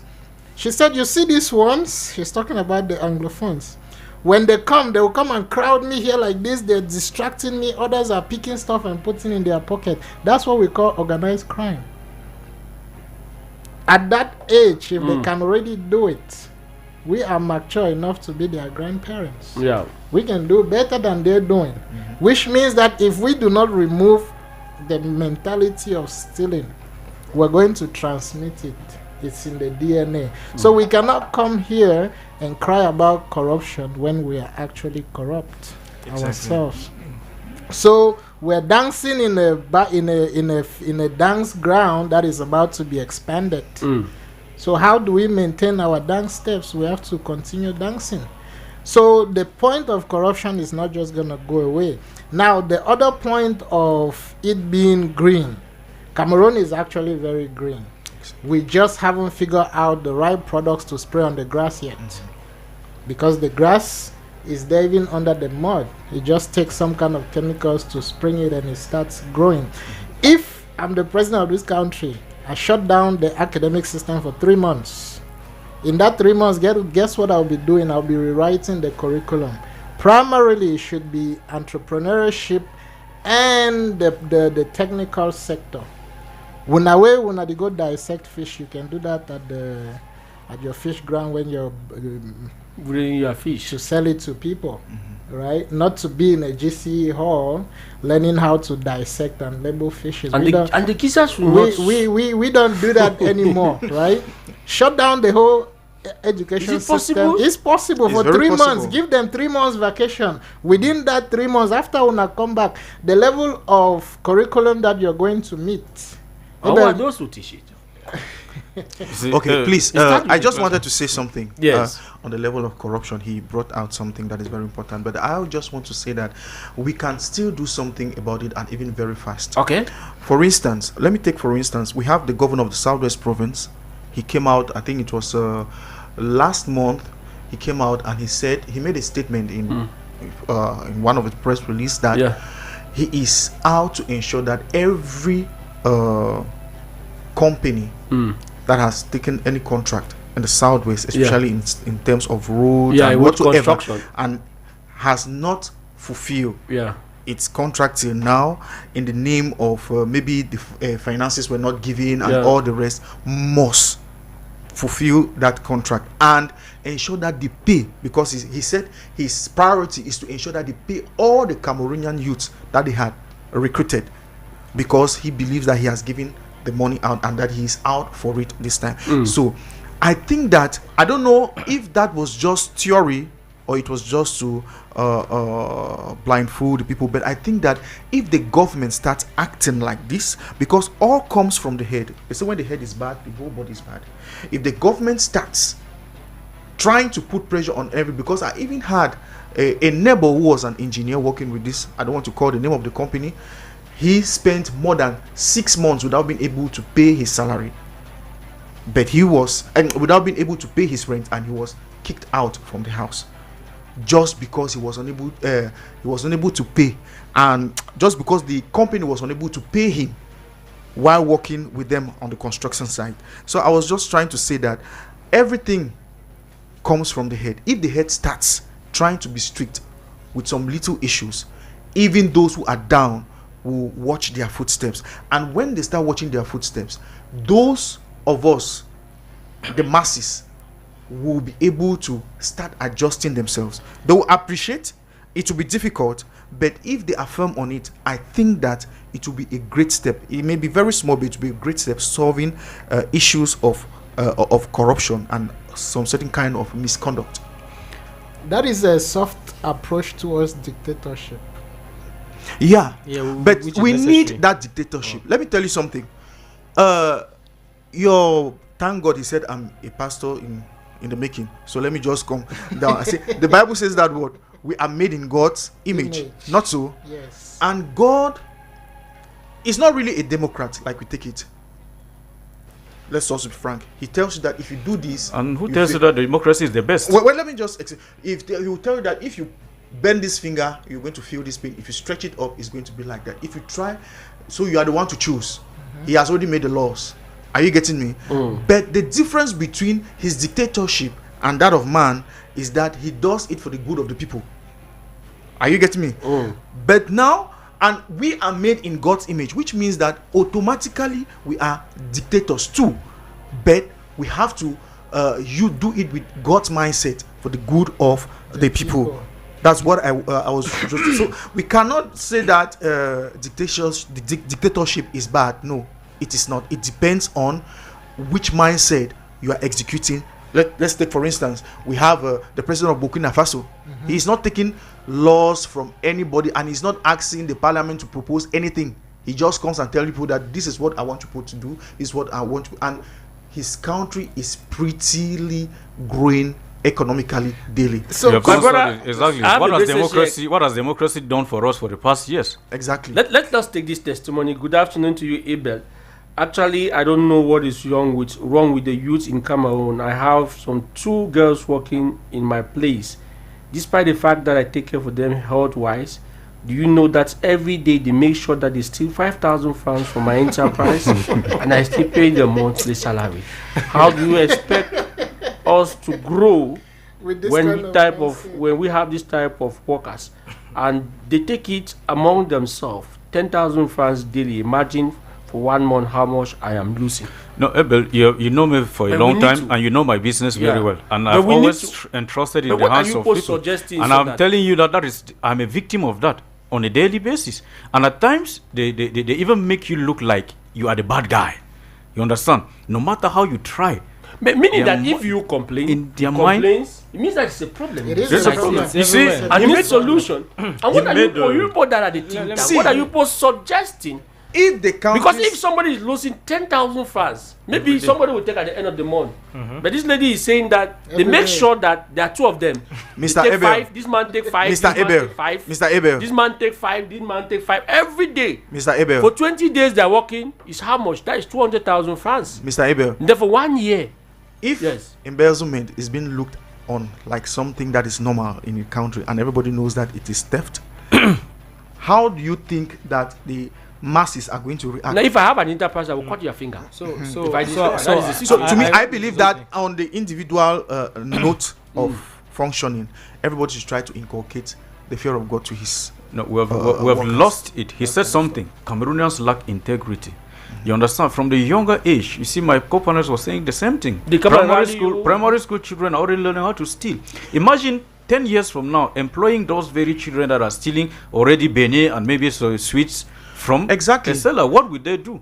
That's what I'm saying. That particular attitude they have on what he said into people's businesses. Yes, but he said something that is very pertinent, that we have to, which means that if the head is not taking his responsibility, we have to. That's what he said when quoting the situation, which means, and the only tool that we can have is to inculcate the fear of God in the minds of the children for a certain morality to be respected. I remember that back in our days we had been taught moral education and religious knowledge, and in school we've been taught those things in school, not in the church. So I believe that if we start doing those things, it can go a little. Yes, we are almost moving out of the program. Okay. What do you think we can do as a solution to this problem? Yeah, so I want to try to summarize, and explain. So you see, it's easy to take it back to the government. You see, it's easy to blame the government because the government is the one who is accountable. Yeah, it comes back to what I said. The collective. Everybody is looking for what they are going to gain. Everybody is looking for, how do I get the best? How do I steal here? How do I do that? And in doing that, you forget about the collective. Every great people, China, America, they look at the collective. They don't look for the individual. When the collective is okay, the individual will be okay. Yeah. You started this topic you spoke about the lady who did what she did in Kobe song, whatever thing. And people are giving excuses about mental health and all these kind of things. Yeah. I beg to disagree. Okay. Why? Because it is still the collective. A lot of things are happening, and some women are taking time bombs. that are going to explode, right? Time bomb. Some of them are ticking time bombs. Very important. How do I mean that what happened to this man is going to befall some other men, right? And how is that possible? I'm married with 4 kids. Yeah. Maybe we're not yet, but it's important to note that a lot of women, it's not my reality because I made sure that it's not my reality, but some men are very, very relaxed. And society is very, very relaxed towards certain attitudes that are supposed to be termed or labeled dangerous, right? And when they start very, very small, they ignore, they say, oh no, this is how women are, now so then they just leave it, you need to understand. And that understanding now leads to murder. And now, right in the murder, we are still understanding. We are tired of understanding. We will not accept. Okay. Right? First of all, someone like her friends need to be investigated. Okay, the type of advice. Yes, because that is part of. Let's come back to this aspect. Yes, of but let's. Oh yeah, okay. These people that collect every day from the company. Yes. Should we cut their finger? Of course, they have to be penalized. Okay. They have to be penalized somewhat. You see, but now the thing is in the end also who you employ, because everybody is having that mindset, and now this is the private sector happening. The same people, like my colleague said, he said we go to the government who do the same thing because we are training people. So it's not that the government is accountable. The other people are in the quarter. When you take someone to the gendarmerie where his mother come and beg, will not be no, this, and you leave him to go, right? That's how it happens. But that's the same thing. So why are we complaining? Our government is supposed to represent the best of us, right? So this is us, the junior thieves stealing in the quarter. The senior thieves are stealing up. Yeah. Why are you complaining? And the supreme thief. What I'm saying is that what I want to say is that youth today, right? We have difficulties, right? And maybe the government is not doing all what they are supposed to do, obviously, right? But we can survive, we can thrive without it. Without it, for now, we can still survive. Okay, exactly. I know you are a very busy person, but I want to give you a formal invitation. Each time I come to Yaoundé, shout out us here at Topics and Reality. We would love to have you more often to be able to give this education. Thank you very much, David. I know you are always there. Thank you very much, Abba. And I know you are not going so soon. Even though at one point you might feel frustrated and said, I'm leaving Cameroon.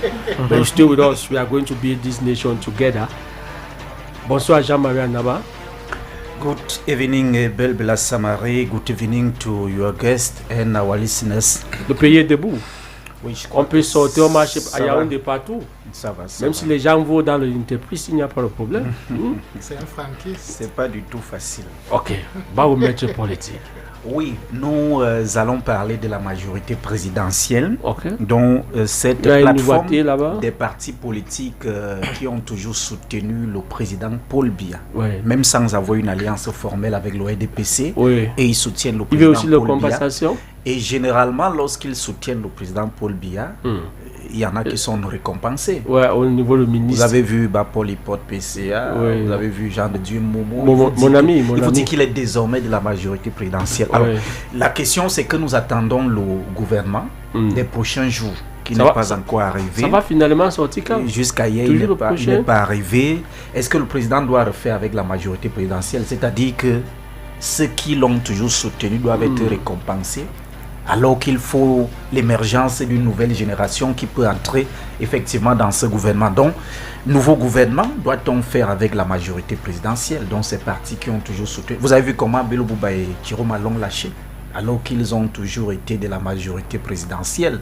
Est-ce que finalement, on peut encore faire confiance? Le président doit-il toujours faire avec ceux qui l'ont toujours soutenu? On va parler un peu des codes électoraux. On va parler des municipales législatives, évidemment, pour voir comment est-ce que les partis politiques vivent le moment de glissement. Depuis que le président a annoncé le glissement de date, le glissement de calendrier, comment les partis politiques vivent effectivement ce moment de glissement? Est-ce qu'ils sont prêts? Et tout comme on dirait un mot sur Okala et Bodé qui traînent le MRC au tribunal. Abattoir en plus demain? Demain, nous recevons le challenger du président Paul Biya dans la même partie de 2025 dans le même parti. Et les gens posent la question qu'il a fait comment pour quitter la France, arriver au Cameroun